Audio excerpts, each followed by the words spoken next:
Welcome back to the Best Boss Whisperer. The first job of a leader is to define reality. And here's the uncomfortable reality. Your team is carrying more unprocessed emotion than you think. In this episode, Suzanne Jabour and I go deeper. We talk about the myth of the stoic leader. We talk about emotional inventory.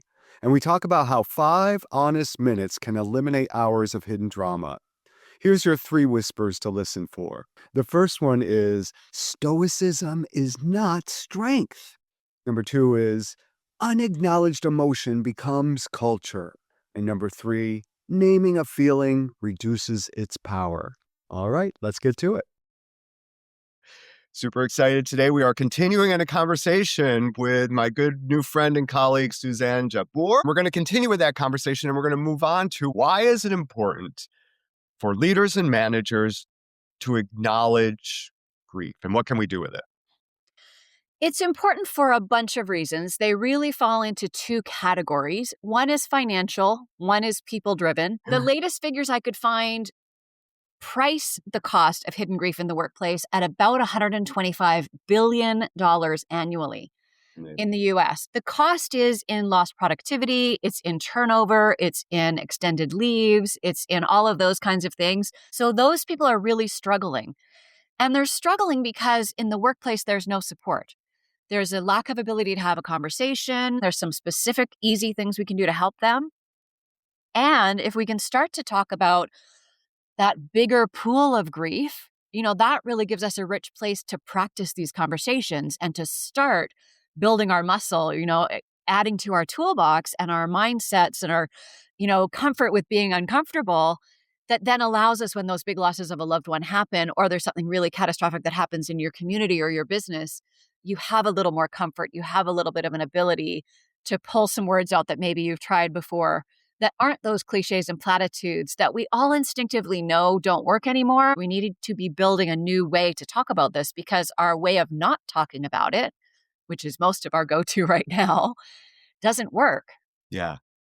So I've worked with leaders before that are so wonderfully empathetic that the work doesn't even get done. So where is there a line, and how do we define the reality? To talk to the folks who still are feeling like there's this expectation that they are that kind of stoic, professional, the best word that's coming to me is hard. And I know we don't intend for us to feel hard, but to me, that's what that approach feels like now. I don't want to work for someone for whom I'm just a cog in their machine. That doesn't appeal to me. So to the people who feel like their job as the boss is to be stoic, to be strong, to be supportive, like in that go-getter kind of way, I just would encourage you to experiment a little bit and see how maybe having a tiny bit of vulnerability and a tiny bit of deeper honesty about what's true shifts things. Mm-hmm. Because it shifts things for the better. And when you make that shift and you allow other people to make that shift, what happens is you have now this really robust culture of safety, of understanding, of connectedness. And that's what allows us to then exponentially build. Yeah. Because we're more in tune with each other. We're more in tune with what's real. Yeah. Because that stoic facade is a facade. Mm-hmm. None of us are stoic, right? Mm-hmm. That's what we need people to step into. Not that I've put on this facade of,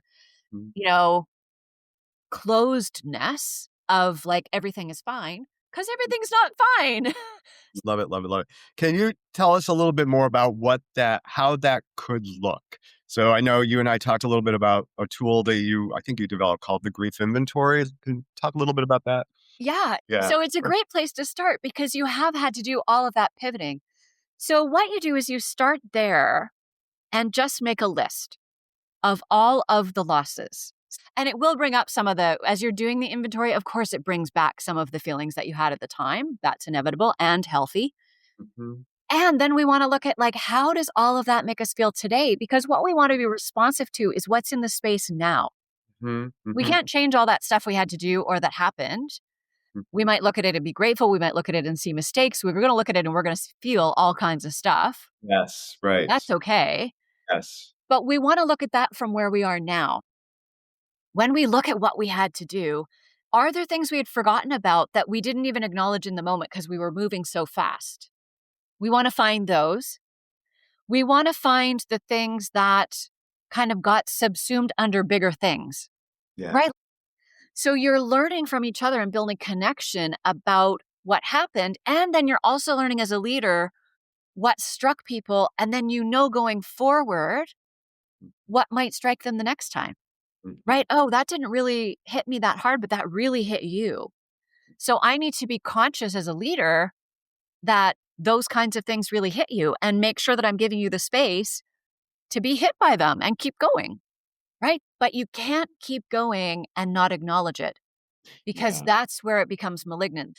It's because we're not acknowledging it, talking about it, and letting it flow through. We're all putting it in our backpack of unexpressed, unacknowledged stuff.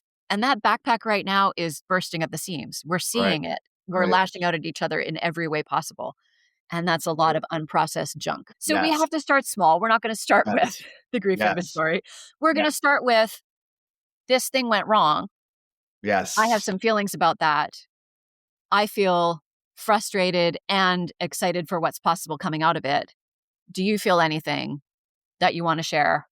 Great if you okay if you do, okay if you don't, and we care. Like we can start with those baby steps. So what would you, let's say either you or the leader, if they're doing that on their own, when do they say, maybe this is the self-regulation piece of this is, when is, okay, that's enough. It's time to take our hand off the hot stove of grief and move on. Yeah, it's such an interesting question. And it's a separate question if we're talking about supporting someone who's grieving the loss of a loved one. That's a whole Mhm. different conversation. Okay. When we're talking about the grief and the losses that happen in the workplace that aren't related to people, it's about acknowledging it and moving on, Yes. Okay. right? Thank you. You acknowledge it Yes. and move on. Yes. We launched this product, it didn't go the way we wanted. We're going Yes. to pivot and regroup. We have that debrief meeting, right? We've all sat in lots of those. If we start that meeting with 5 minutes is plenty. 2 is probably enough. Of this thing happened, it didn't go the way we wanted. I'm feeling all kinds of things about that. I want to express those because I know that that's healthy. And I'm going to share them with you. If you want to share with us as well, that's great. And if you don't, that's okay. Whatever feels safe. But for me, I feel safe saying that I'm so frustrated that this didn't go the way that we want, that our hard work and all of our efforts didn't explode the way we wanted them to. And I care about you all. You're all so important to this company and valued members of this team. And I don't want anyone to feel insecure about their position because this product didn't go the way we wanted. Because what I need you now to do is acknowledge how you feel, whether you're comfortable saying it or not, and bring your very best work to what we're going to do next. I love it. Love it. Love it. Love it. And that's it. Perfect. And then we move on. Perfect. It's about acknowledging it and then moving on. Because what happens is then we create a culture where it's okay to just say, Yes. I'm really frustrated today. Yes. I'm Yes. so annoyed with this thing that's happening with my computer, with, whatever it is, with this customer that I had to deal with this client that canceled, with this product that didn't go the way we wanted, with this appointment that fell through, with this conference that fell apart, whatever it is. And I'm so excited about this thing that came together. And because we also don't really celebrate a very healthy way either. Right. Especially, I think women are worse. Men are much better at acknowledging when they've done great things than women are. There's a whole bunch of reasons for that. That's a different episode. But we don't celebrate very well either. So you can make it the norm that when the meeting starts, we have a check in, Yeah. I love that. right? We Yes. do it in schools, we do it 1,000. with kids, we do it in our family. We can do it in our workplace because we're with those people more than we're with anybody else. Yeah. That's Exactly. where we spend our Yes. time. And to pretend that we don't have emotions about that is part of what's holding us down. It's feeling heavy. It's feeling, when I talk to HR professionals, they sometimes can't name it, which is fine. Most of us can't name grief. We can't find it. Hopefully, this is helping you to be able to see it a little bit better. But they'll describe it as being there's like this heaviness and this like muckiness in the space. That's unacknowledged emotions. That's what Yes. that Yes. muckiness is. It's Yes. unacknowledged emotion. So if you can find a way to just acknowledge it, that will start to lift. That will start to shift it. And then, yes, down the road, you can do a grief inventory. You can do deeper exercises, set up some policies, set up some working groups. Like there's all kinds of ways people can set this up. But it all starts with simple acknowledgement. Awesome. Like, name Just it and move awesome. on. Yeah. And I just want to, I know we're going to run out of time here, but I want to make sure folks know, and I think you'll say the same thing, we're not great about naming emotions, No. even though there's a kabillion emotions that we could name. We're just not, so like you said, to look for, you call it an emotion wheel, Yeah, feeling wheel, emotion wheel. feeling wheel. I have something called Grok cards. Mm. Folks, check it out, and you can see, and it's great because there's all these cards with all these different emotions. You can literally just throw them on the table. Say, Oh, I folks, love that, and everyone pick one. that's right. Just Which one's reaching you today, right? And that's really important just in our last seconds, because I know we wanna keep our yeah, time, so, good. so people are able to listen this long. It's really important to get beyond the mad, sad, glad trifecta. We need to get to Mhm. the deeper. It's frustration, Yeah, it's yeah, disappointment, it's despair, it's joy, it's really good point. Yeah, exuberance, yeah. it's, pride, whatever it is. Mad, sad, glad's not deep enough. That's the Facebook emoji argument, Yeah, right? Yeah, that's not going to work for real life. no. Suzanne, thank you so much. Is there anything else that you want to kind of leave us with? I'll give you the last minute. What are your last messages? Yeah, what I would leave leaders with is we need you. We need you to step in. We need you to step up. If it's uncomfortable for you, we need you to be uncomfortable. We need these conversations and we need these safe spaces, and it has to come from the leaders. Awesome. Yeah, love it, love it, love it. All right, everybody. Thank you so much, Suzanne. Thank you. So All great to right, talk with you. you too. Bye now.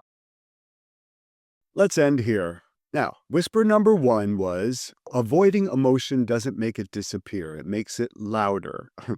Now, whisper number 2 is leaders don't create safety by being hard, they create safety by being steady. And whisper number 3, a 5-minute check in can save 5 months of disengagement. So, if this conversation resonates, don't just nod, try it. In your next meeting, name one honest emotion and watch what shifts. This is Danny Ceballos with the Best Boss Whisperer. Small whispers and big breakthroughs.